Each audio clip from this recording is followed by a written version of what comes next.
Goedendag, bonjour, ik ben Maxime, je suis Maxime et aujourd'hui on fait le review du Gaui X7 en vandaag gaan we beginnen met de review over de Gaui X7. Ik ben de eigenaar, je suis le propriétaire de cette machine. Pourquoi je pilote avec? Waarom bestuur ik zo'n toestel? Omdat ik al redelijk wat ervaring heb. Ik weet dus wat ik doe, je sais ce que je fais, j'ai déjà assez d'expérience.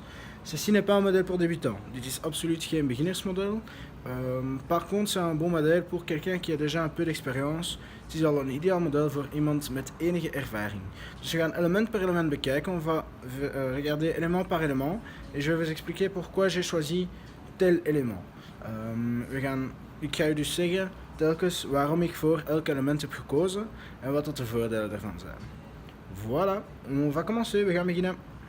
We zullen beginnen met de motor, on va commencer avec le moteur même. Ce moteur était le moteur qui était livré avec le kit. Ik ga eerst beginnen met de motor.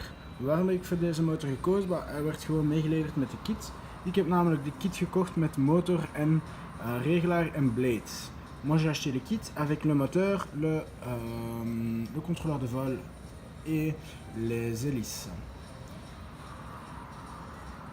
Ce moteur est assez puissant, deze motor is al redelijk krachtig en is al duidelijk genoeg et suffisamment pour ce modèle. Is al meer dan krachtig genoeg voor dit model. Dan gaan we over naar de ESC. On continue avec le ESC. Hier heb ik gekozen voor een Castle Creations 160 ampère high voltage systeem. Ici j'ai choisi pour un Castle Creations 160 ampère high voltage pour avoir suffisamment de puissance om zeker te zijn dat ik genoeg kracht zou hebben.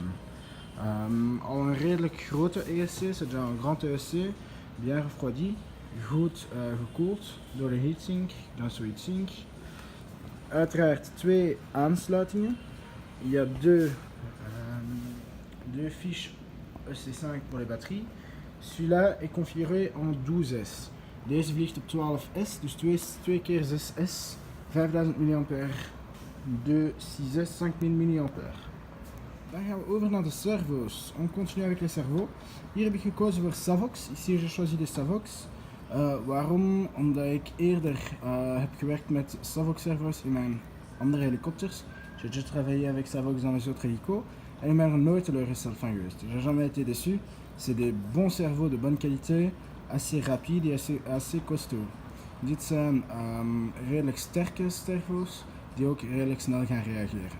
Ici c'est de SC1257TG. Hier zijn het SC1257TG servo's voor de cyclic, pour le plateau cyclique.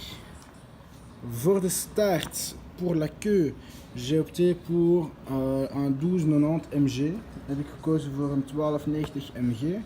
Dat is een van de bekendste rudderservo's van Savox. C'est un des servos les plus connus pour taille 500, 600, 700 de chez Savox, pour le rudder. Over naar de BEC. Voor de BEC heb ik gekozen voor een SkyRC Superback van 10 ampère, de 12 ampère. Een bec de chez SkyRC, qui donne 10 ampère, pardon. Deze kan aangesloten worden tot 14S, 3 tot 14S. Ici on peut brancher des LiPo 3 à 14S. C'est-à-dire qu'ici, au fait, on élimine la batterie supplémentaire pour alimenter l'électronique. Hierdoor kunnen we eigenlijk de batterij, die normaal gezien extern is voor alle elektronica, gaan weglaten. Ça permet de gagner de la place et de gagner du poids. Hierdoor kunnen we plaats en gewicht besparen. Ceci est branché en direct sur les câbles. Deze is rechtstreeks aangesloten op de kabels. Dus eens we de batterijen aansluiten, je gaat ook de elektronica voeding krijgen. Une fois qu'on branche les batteries principales du moteur et du vario, on aura tout de suite une alimentation pour tout le circuit électronique. Hier zien jullie nog eens alles wat ik al gezegd heb. Ici vous voyez tout ce que j'ai dit. Donc, comme contrôleur de vol, ça je vous en ai pas encore parlé. Van flight control heb ik jullie toch nog niet over gehad. Ici je travaille avec un Spectrum AR7200BX. Hier werk ik met een Spectrum AR7200BX. Waarom? Omdat ik er al redelijk wat ervaring mee heb, is het heel gemakkelijk om te gaan programmeren. C'est très facile à programmer, c'est pour ça que je l'ai choisi. Et c'est très fiable en het is zeer betrouwbaar.